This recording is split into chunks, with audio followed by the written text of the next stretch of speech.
आप जाओगे हम भी साथ चलेंगे। सब अवधवासी पीछे पीछे चलने लगे। सब बड़े बूढ़े जितने भी हैं, नर नारी बच्चे, सब राम जी के साथ वन जाना चाहते हैं। कैकई को गाली दे रहे हैं, कैकई तूने ये अच्छा नहीं किया, क्या मिल गया तुझे राम जी को 14 वर्ष का वनवास देकर, तूने अच्छा नहीं, तू सुख से नहीं रह पाएगी। सब गाली देने लगे।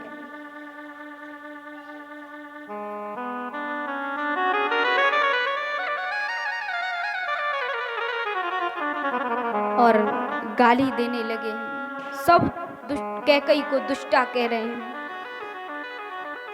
लेकिन सुमंत्र जी जहां राम जी, लक्ष्मण जी और सीता मैया को लेकर गए, सब पीछे पीछे अवधवासी गए।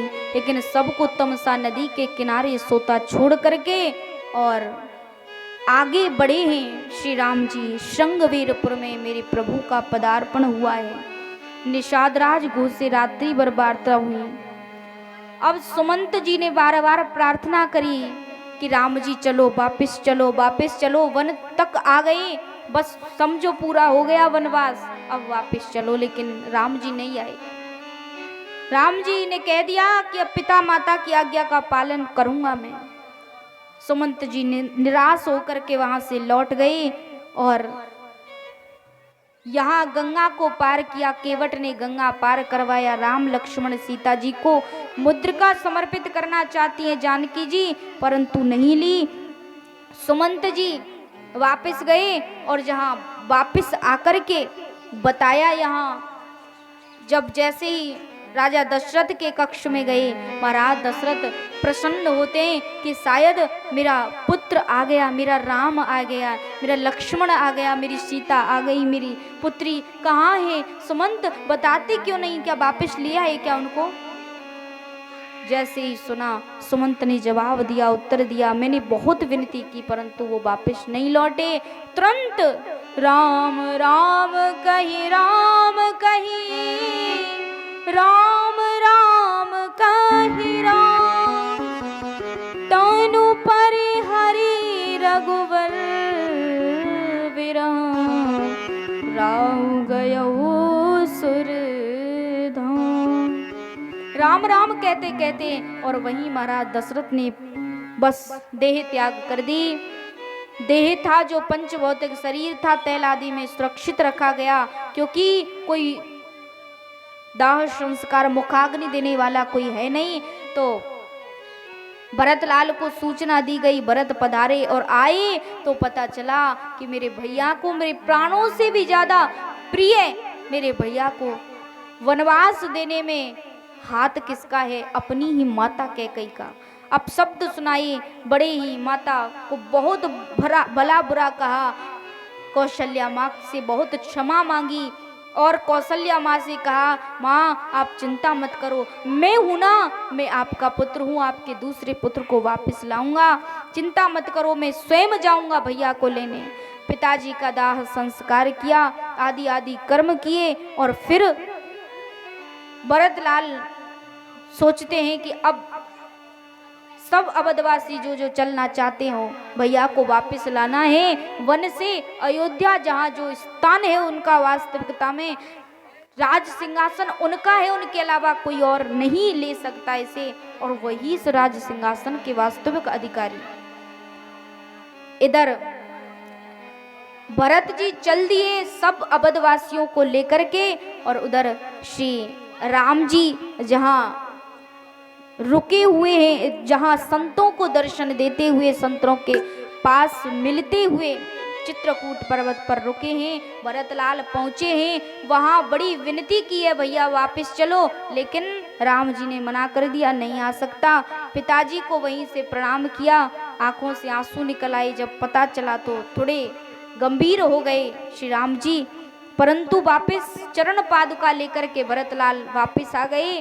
राज सिंहासन पर स्वयं विराजमान नहीं हुए, बल्कि स्वयं भी ऐसा ही जीवन जीते भरत जी जैसा राम जी जीते हैं, केवल ऐसी ही वनवासियों की तरह। जहाँ मेरे रघुवेंद्र प्रभु अत्रि मुनि के आश्रम पर पधारे। अनसुईया जी को अनसुईया माता ने आशीर्वाद दिया सीता जी को। सुतीक्ष्ण मुनि के आश्रम पर पधारी, अगस्त मुनि के साथ बहुत देर तक सत्संग किया। फिर पदार्पण हुआ है पंचवटी पर, जहाँ सुंदर सी कुटिया बनाकर रहने लगे हैं श्री राम जी, लक्ष्मण जी और सीता जी। रावण की बहन सूर्पणखा आई विवाह करना चाहती है राम जी से, परंतु लक्ष्मण के द्वारा सूर्पणखा के नाक कान काट दिए। खरदूषण युद्ध करने आए, खरदूषण का वध कर दिया।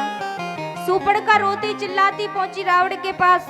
रावण ने देखा किसने ऐसा किया।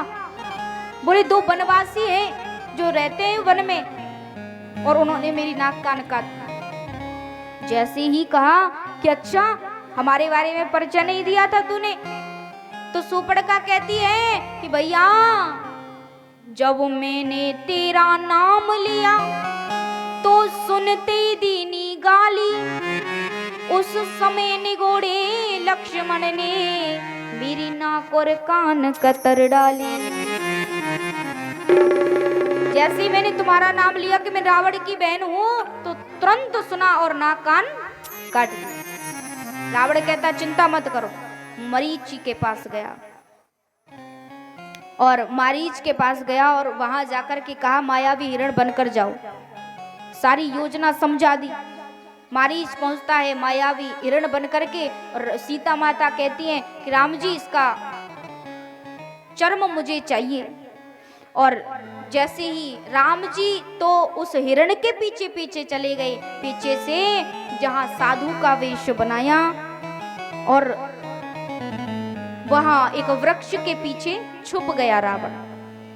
इतने में मारीच के को जैसे ही बाण छुड़ा, अपने धनुष से एक बाण छुड़ा और बाण जैसे मारीच के शरीर में जाकर लगा, तुरंत चिल्लाता है हा लक्ष्मण। सीता जी ने आवाज सुनी, बोले लक्ष्मण जल्दी जाओ तुम्हारे भैया संकट में हैं। लक्ष्मण जी ने मना किया, भाभी भैया को कुछ नहीं हो सकता। बोले नहीं नहीं जाओ तुम। लक्ष्मण ने एक रेखा खींची, बोले बाहर मत निकलना, कुछ भी हो जाए मैं जाता हूँ और आता हूँ। लक्ष्मण जी चले गए। पीछे से रावण जो संत का वेश धारण करके आया और विक्षाम देही कहने लगा, और जैसे ही कहा तो उसी समय विक्षा तभी लूंगा जब रेखा से बाहर आओगी। सीता जी भोली भाली हैं, निकल गई रेखा से बाहर और रावण हरण करके लंका ले गया। सुखदेव जी कहते परीक्षित संक्षिप्त में राम कथा सुना रहा हूं मैं, क्योंकि इतना समय नहीं है विस्तार के साथ सुनाने को। और महाराज